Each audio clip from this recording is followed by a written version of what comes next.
Sebuah kotak kue berhiaskan pita emas tiba di depan rumahku, seolah membawa manisnya kasih sayang. Namun aroma ganjil yang keluar membuat jantungku berdegup tak menentu. Dari balik senyum manis sang pemberi, tersimpan rahasia kelam yang bisa merenggut segalanya. Aku tidak tahu bahwa satu keputusan kecilku malam itu akan membuat ibu mertuaku sendiri syok hingga menyesali semua rencananya. Halo sahabatku. Selamat datang kembali di channel ini. Di sini, aku berbagi kisah nyata yang bukan hanya penuh drama, tetapi juga syarat makna kehidupan. Sebelum kita masuk ke inti cerita, aku ingin mengajak kalian untuk berpartisipasi. Caranya sederhana, tulis nama kota asal kalian di kolom komentar. Aku ingin tahu dari mana saja kisah ini didengar, karena setiap nama yang kalian tulis menjadi energi baru untukku menghadirkan cerita-cerita berikutnya. Dukungan kalian sangat berarti, sebab channel ini tidak akan ada artinya tanpa kehadiran kalian. Jadi, pastikan kalian tetap setia mendengarkan hingga akhir, karena di balik kisah ini tersimpan pelajaran berharga tentang keluarga, kepercayaan, dan pilihan hati yang akan mengubah segalanya. Hari itu langit tampak mendung, seakan memberi pertanda buruk yang tak bisa kuabaikan. Seorang kurir datang membawa sebuah paket. Kotak kue berlapis kertas mengilap dengan pita emas terikat rapi. Senyum kurir itu biasa saja. Namun begitu aku menerima bingkisan tersebut, dadaku langsung sesak oleh firasat aneh. Nama pengirimnya jelas tertulis, Rukmini, ibu mertuaku. Aku berusaha menenangkan diri, berpikir mungkin ia mulai melunak setelah beberapa bulan penuh ketegangan. Selama ini, hubunganku dengan Rukmini tidak pernah benar-benar harmonis. Ia sering menilai aku tidak sepadan untuk mendampingi Dani, suamiku. Katanya, aku hanyalah perempuan biasa yang tak punya latar belakang keluarga terpandang. Meski kata-kata itu menyakitkan, aku selalu mencoba bersabar, demi Dani. Namun, begitu kotak itu kubuka, mataku langsung terpaku. Kue lapis coklat yang seharusnya beraroma manis justru mengeluarkan wangi menyengat yang tak wajar. Sejenak aku ragu, lalu menutup kotak itu kembali dengan tangan gemetar. Dani masuk ke ruang tamu, tersenyum begitu melihat kotak itu. Wah, ibu kirim kue kesukaanmu, sayang. Yuk kita makan bareng. Ia tampak begitu polos, tak tahu apa yang kurasakan. Aku buru-buru menahan tangannya. Tunggu, jangan dulu. Dani menatapku bingung, sementara aku berusaha mencari alasan. Aku hanya bilang perutku sedang tidak enak. Padahal sebenarnya aku takut. Malam itu aku tidak bisa tidur. Di kepalaku, terputar kembali kalimat-kalimat tajam yang pernah diucapkan Rukmini. Tentang aku yang dianggap hanya memanfaatkan harta keluarga. Tentang aku yang katanya tidak tulus mencintai Dani. Rasa curiga semakin kuat ketika aku menerima pesan singkat dari Rukmini. Semoga kuenya cocok di lidahmu. Jangan lupa dihabiskan sampai habis. Aku membaca pesan itu berulang kali, merasa ada nada tersembunyi di balik kata-kata manisnya. Jantungku berdetak semakin keras, keringat dingin mengalir di pelipis. Aku tahu sesuatu tidak beres. Sepanjang malam aku duduk di tepi ranjang, memandangi kotak kue yang kuletakkan di meja. Rasanya seperti ada mata tak kasat mata yang terus mengawasi. Aku bahkan mendengar bisikan di dalam kepala, seakan berkata, "Jangan sentuh, jangan percaya." Saat itu aku benar-benar bimbang. Aku tidak ingin menuduh tanpa bukti, tapi firasatku begitu kuat hingga membuatku gelisah tanpa henti. Di sisi lain, aku sadar jika kecurigaanku benar. Ini bukan sekadar kebencian seorang ibu mertua pada menantunya. Ini adalah sesuatu yang jauh lebih berbahaya. Sementara Dani masih berpikir semua baik-baik saja, aku harus mengambil langkah sebelum terlambat. Malam itu aku berjanji pada diriku sendiri. Besok aku akan mencari tahu isi sebenarnya dari kotak kue itu. Karena di balik manisnya lapisan coklat, aku merasa ada rahasia kelam yang menunggu untuk terbongkar. Pagi itu udara terasa berat, seperti menyimpan sesuatu yang hendak pecah. Aku duduk di meja makan dengan pandangan kosong, sementara Dani bersiul ringan sambil menyiapkan kopi kesukaannya. Kotak kue yang semalam kuletakkan di atas meja kini masih berada di tempat yang sama, seolah menantang keberanianku untuk segera mengambil keputusan. Dani mendekat sambil berkata, "Sayang, mungkin ibu ingin memperbaiki hubungan. Cobalah percaya sekali ini. Jangan terlalu curiga." Ucapannya membuat hatiku tercabik. Aku ingin mempercayai ucapannya, tetapi ada suara lain yang terus berteriak dalam diriku. Jangan gegabah, jangan tertipu. Setelah Dani berangkat kerja, aku duduk lama memandangi kota itu. Aku tak sanggup membuka apalagi mencicipinya. Akhirnya aku mengambil keputusan. Aku harus memastikan kecurigaanku benar atau salah. Aku pun menghubungi sahabat lamaku, Farah, seorang apoteker yang bekerja di laboratorium kecil di dekat pusat kota. Dengan nada bergetar, aku memintanya untuk membantu memeriksa isi kue. Farah sempat terdiam lama, lalu berkata, "Bawa saja kemari. Aku akan periksa sebisaku." Perjalananku ke laboratorium terasa seperti 1000 langkah yang penuh beban. Sepanjang jalan, pikiranku dipenuhi pertanyaan. Bagaimana jika dugaanku benar? Bagaimana jika justru aku salah dan hanya mempermalukan diriku sendiri? Namun aku tahu, lebih baik menanggung malu daripada menyesal seumur hidup. Sesampainya di sana, Farah menyambutku dengan tatapan serius. Aku menyerahkan sepotong kue dengan tangan gemetar. "Tolong, jangan tanyakan apa-apa dulu. Aku hanya butuh kepastian," ucapku. Ia mengangguk, lalu segera membawa kue itu ke ruang analisis. Detik demi detik terasa berjalan lambat. Jantungku berdegup kencang. Setiap bunyi alat di dalam ruangan membuatku ingin segera menutup telinga. Tak lama kemudian, Farah kembali dengan wajah tegang. Aku tidak tahu apa yang terjadi, tapi kue ini mengandung zat yang tidak seharusnya ada dalam makanan. Jumlahnya memang tidak besar, tapi cukup untuk membuat orang yang memakannya jatuh sakit parah. Dunia serasa runtuh di hadapanku. Tubuhku langsung lemas, seolah semua tenaga menguap. Jadi benar, firasatku bukan sekadar ilusi. Dengan langkah gontai aku kembali ke rumah. Sepanjang perjalanan, tanganku gemetar memegang ponsel. Beberapa kali layar menyala, menunjukkan pesan suara baru dari Rukmini. Dengan suara penuh kelembutan ia berkata, "Nak, jangan lupa tanyakan pada istrimu, apakah kuenya sudah dimakan? Aku ingin tahu bagaimana rasanya." Kata-kata itu membuat tubuhku merinding. Bagaimana mungkin seseorang bisa terdengar begitu tenang? Padahal ada bahaya yang disembunyikan? Sesampainya di rumah, aku menemukan Dani duduk santai di ruang tamu. Ia sedang memutar pesan suara yang sama, lalu menatapku dengan heran. "Kenapa ibu sampai menanyakan soal kue terus-menerus? Ada apa sebenarnya?" tanyanya. Aku menelan ludah, mencoba menahan air mata. Saat itu juga, aku menyadari aku tidak bisa diam. Aku harus memutuskan langkah berikutnya dengan cepat. Antara menjaga kebenaran atau mempertahankan kedamaian rumah tangga. Aku tahu, apapun pilihanku akan membawa konsekuensi besar. Namun satu hal pasti, permainan halus yang dimulai oleh Rukmini kini sudah sampai pada titik yang tak bisa lagi kuabaikan. Aku duduk di samping Dani, berusaha tenang meski hatiku berkecamuk. "Sayang, percayalah padaku. Jangan sentuh kue itu sampai aku yang bicara." Suaraku bergetar, namun tegas. Dani menatapku dalam-dalam, seolah mencoba membaca isi hatiku. Lalu ia mengangguk pelan, meski wajahnya penuh kebingungan. Malam itu, aku memandangi langit yang semakin gelap dari jendela kamar. Aku sadar, badai sesungguhnya baru saja dimulai. Apapun yang akan terjadi esok, aku harus siap. Karena kebenaran yang selama ini bersembunyi di balik kotak manis itu akhirnya mulai membuka dirinya. Fajar baru saja merekah ketika ponsel Dani berdering. Nama Rukmini muncul di layar, membuat dadaku seketika mengeras. Aku menatap Dani yang tampak ragu, lalu akhirnya menekan tombol hijau. Dari seberang, terdengar suara halus yang berusaha terdengar hangat. "Nak, bagaimana kuenya? Sudah habis."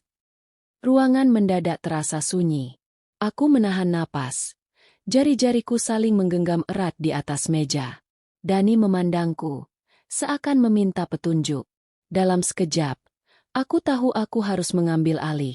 Aku mendekat, mengambil ponsel itu, Dan dengan nada datar namun tegas aku menjawab. Iya Bu, sudah kuberikan semuanya untuk Dani semalam. Keheningan panjang menyusul kalimat itu. Bahkan detik jam dinding terdengar lebih keras dari biasanya. Tiba-tiba, terdengar suara tercekik dari seberang, diikuti bunyi gaduh seperti kursi terjatuh. Sambungan telepon pun terputus. Dani menatapku dengan mata membelalak. Apa maksudmu? Tanyanya panik. Aku hanya menatapnya dalam-dalam tanpa kata. Tak lama kemudian, ponsel Dani berdering lagi. Kali ini suara kakaknya, Nadia, terdengar histeris. Dani, ibu jatuh. Cepat ke rumah. Seketika tubuh Dani kaku. Ia langsung berlari mengambil kunci mobil. Sementara aku hanya bisa berdiri dengan lutut gemetar. Perkataan yang baru saja kuucapkan ternyata membawa kejutan yang lebih besar dari yang pernah kubayangkan. Di perjalanan menuju rumah keluarga, suasana di dalam mobil dipenuhi kebisuan yang mencekam. Dani menggenggam setir begitu erat hingga buku jarinya memutih. Aku menatap keluar jendela, mencoba menyembunyikan air mata yang menetes diam-diam. Dalam hati aku bertanya, apakah aku baru saja menghancurkan segalanya? Atau justru kebenaran akan segera menemukan jalannya? Sesampainya di sana, halaman rumah besar itu dipenuhi orang. Beberapa kerabat tampak panik, sementara Nadia berlari ke arah kami sambil menangis. Ibu pingsan begitu mendengar jawabanmu, katanya dengan suara bergetar. Aku tercekat, rasa bersalah bercampur dengan keyakinan bahwa semua ini adalah konsekuensi dari permainannya sendiri. Kami masuk ke dalam kamar. Rukmini terbaring pucat, matanya terpejam rapat, sementara dokter keluarga sibuk memeriksa tekanan darahnya. Aku berdiri di sudut ruangan, menunduk, merasa menjadi pusat tatapan penuh tuduhan. Nadia mendekat, berbisik tajam di telingaku. Apa yang sudah kau lakukan pada ibu? Aku menggenggam tanganku sendiri, menahan dorongan untuk membalas. Dani mencoba menenangkan semua orang. Tapi tatapan keluarganya tetap menusukku. Malam itu, aku benar-benar merasa seperti orang asing di tengah rumah yang seharusnya memberiku perlindungan. Namun jauh di lubuk hati, aku tahu, permainan yang dimulai Rukmini telah berubah arah, dan kini ia sendiri yang harus menanggung akibatnya. Ketika akhirnya Rukmini sadar, tatapannya langsung mencari-cari diriku. Ada sesuatu dalam matanya, bukan sekadar kebencian, melainkan ketakutan. Aku berdiri kaku, tak sanggup mendekat. Dani menoleh ke arahku, seakan menunggu langkah yang akan kuambil. Namun aku hanya terdiam, karena aku tahu babak berikutnya dari cerita ini baru saja dimulai. Malam itu udara di rumah besar keluarga Dani terasa lebih dingin daripada biasanya. Lampu-lampu gantung berkilau, tetapi sinarnya tak mampu mencairkan ketegangan yang memenuhi ruangan. Aku duduk di kursi samping dengan jantung berdegup kencang, sementara semua anggota keluarga menatapku seolah aku pembawa malapetaka. Rukmini berbaring di ranjang dengan wajah pucat, matanya sesekali terbuka, lalu kembali tertutup. Di sisi lain, Nadia berdiri dengan tangan terlipat di dada, tatapannya menusuk tajam. Suasana begitu sunyi hingga suara detak jam dinding terdengar seperti palu yang menghantam batok kepala. Aku hanya bisa menunduk, mencoba menahan derasnya emosi yang bercampur antara kecewa, marah, dan lelah. Dokter keluarga akhirnya meninggalkan ruangan setelah memastikan kondisi Rukmini stabil. Begitu pintu menutup, Nadia tak lagi menahan amarah. Kau tahu apa yang terjadi? Ibu bisa jatuh sakit gara-gara ucapanmu. Suaranya melengking, memecah keheningan. Aku menoleh perlahan, mencoba menjaga nada bicara. Aku hanya menjawab pertanyaan. Tidak lebih. Pernyataan itu justru membuat Nadia semakin tersulut. Ia melangkah maju, berdiri tepat di hadapanku. Jawabanmu membuat ibu syok. Apa kau tidak sadar? Suaranya bergetar, matanya berkaca-kaca. Aku ingin menegaskan bahwa semua ini bukan sekadar ucapan, melainkan hasil dari rencana Rukmini sendiri, tetapi lidahku keluh. Rasanya belum tepat untuk membuka semua kebenaran. Namun takdir punya caranya sendiri. Saat suasana makin memanas, suara lirih terdengar dari ranjang. Cukup, jangan salahkan dia. Rukmini membuka matanya perlahan. Semua orang terdiam, menoleh ke arahnya. Tangannya bergetar saat mencoba meraih selimut. Aku yang memulainya. Ruangan mendadak hening. Hanya terdengar isakan kecil dari sudut ruangan. Aku terpaku. Tak percaya Rukmini berani mengucapkan itu di depan semua orang. Nadia melangkah mundur dengan wajah tercengang. "Ibu, apa maksudnya?"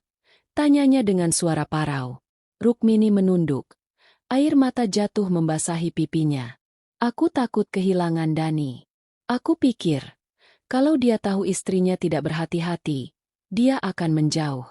Jadi aku mencoba, mengujinya." Suaranya lemah, terputus-putus. Kata-kata itu membuat tubuhku bergetar.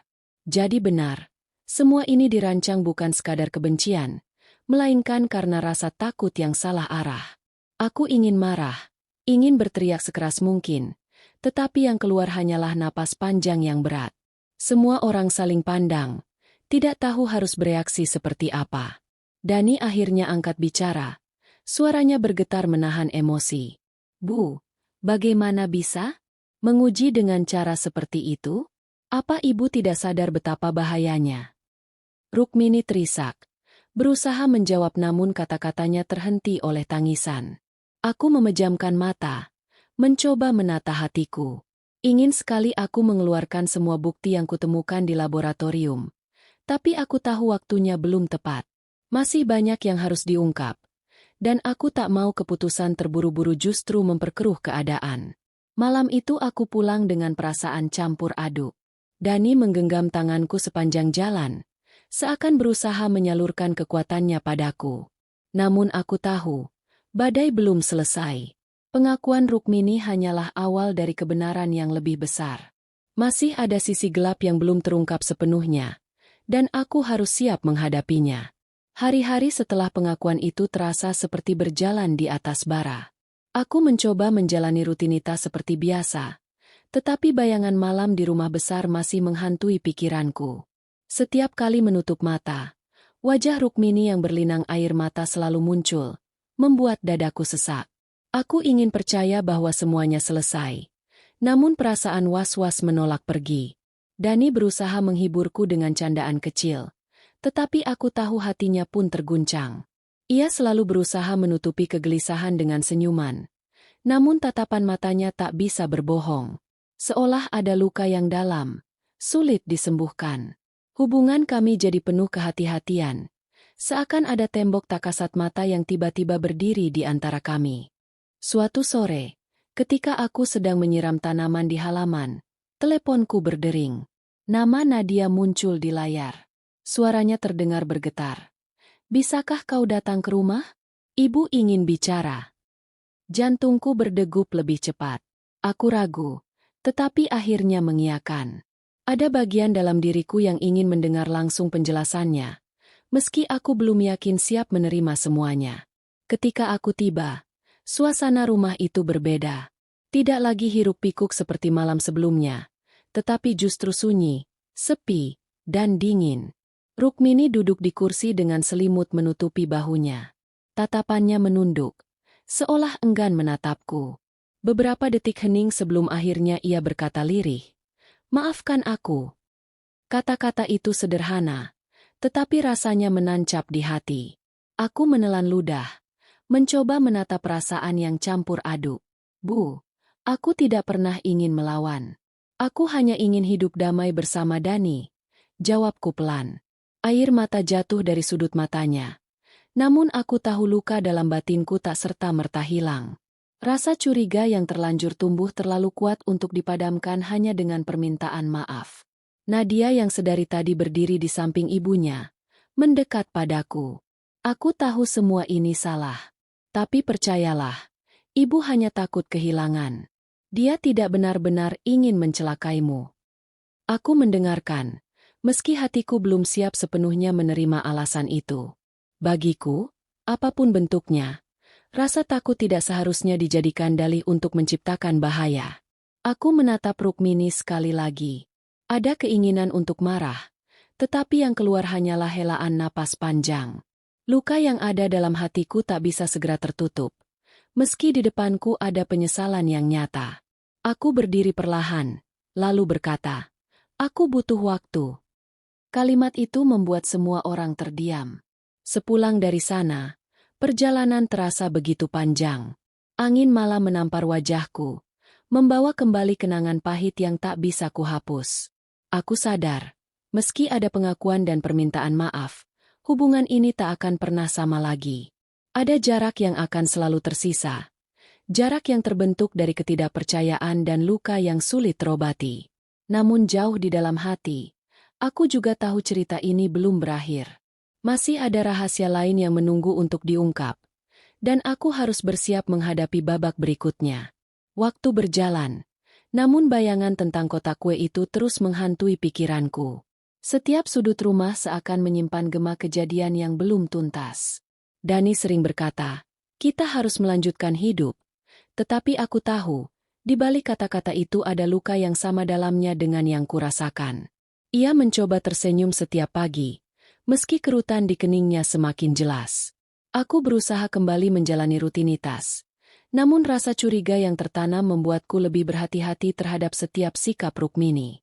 Hingga suatu malam, aku menerima undangan makan malam dari keluarga besar. Nadia yang menghubungiku dengan suara canggung. "Ibu ingin kita berkumpul." Katanya dia sudah menyiapkan sesuatu untuk disampaikan. Jantungku berdegup tak menentu. Aku ragu, tapi Dani meyakinkan.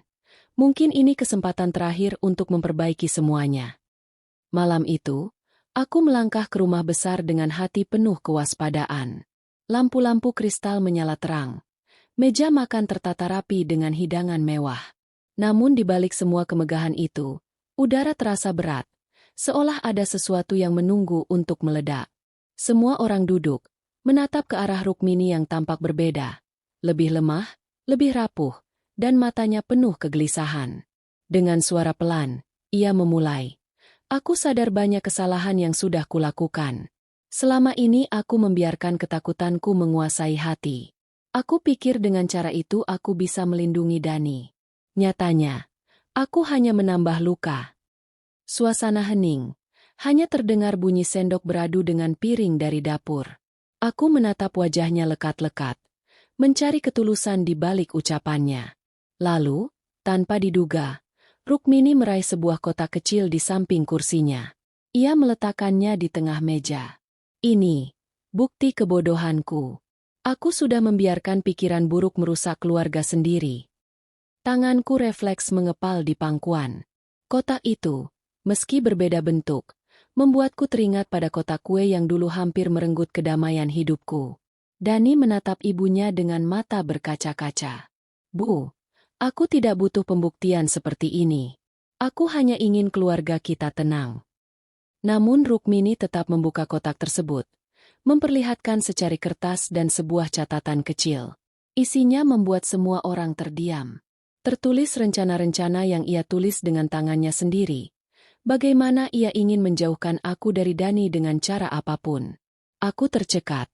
Napasku tercekat di tenggorokan. Meskipun sebagian hatiku sudah menduga, melihat bukti nyata membuat dadaku terasa sesak.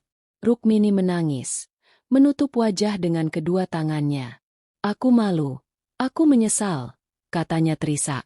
Ruangan dipenuhi keheningan panjang. Nadia menangis, Dani menunduk, dan aku hanya duduk terpaku. Semua kebenaran kini terbuka, tetapi bukan berarti luka yang ada akan sembuh begitu saja. Aku tahu, meski ada penyesalan, bekas dari semua ini akan selalu membekas di hati kami. Aku berdiri perlahan, mencoba menenangkan diri. Semua mata tertuju padaku, menunggu apa yang akan kuucapkan. Namun yang keluar hanya satu kalimat. Waktu yang akan menentukan. Setelah itu, aku melangkah keluar dari ruangan, meninggalkan semua orang dalam diam. Malam itu, angin berhembus kencang saat aku menatap langit. Rasanya seperti ada pertarungan besar di dalam hatiku, antara memberi kesempatan atau menjaga jarak. Aku tahu, apapun pilihanku nanti akan mengubah jalan hidup kami selamanya. Sejak malam pengakuan itu, hidupku tak lagi sama. Aku menyadari, rasa sakit memang sulit terhapus, namun bukan berarti tak bisa disembuhkan. Butuh keberanian untuk menerima kenyataan, dan lebih besar lagi untuk membuka ruang maaf. Aku tidak melupakan apa yang terjadi, tapi aku memilih tidak membiarkan masa lalu terus meracuni langkahku. Aku dan Dani bersepakat menata ulang perjalanan rumah tangga kami, tanpa menjadikan kebencian sebagai warisan untuk anak-anak kelak. Meski hubunganku dengan Rukmini belum sepenuhnya pulih, aku melihat ada secercah cahaya di matanya setiap kali mencoba memperbaiki diri. Dari situlah aku belajar bahwa penyesalan bisa menjadi awal dari perubahan, jika hati masih mau terbuka. Kepada semua yang mendengar kisahku, jangan pernah biarkan rasa iri atau dendam menghancurkan keluarga. Apapun kesalahan yang dibuat, kejujuran dan kerendahan hati selalu menjadi jalan terbaik. Karena pada akhirnya, harta tak akan pernah lebih berharga daripada kebersamaan yang tulus. Terima kasih sudah mengikuti ceritaku hingga akhir. Semoga kita bisa mengambil hikmah darinya. Sampai jumpa di video berikutnya.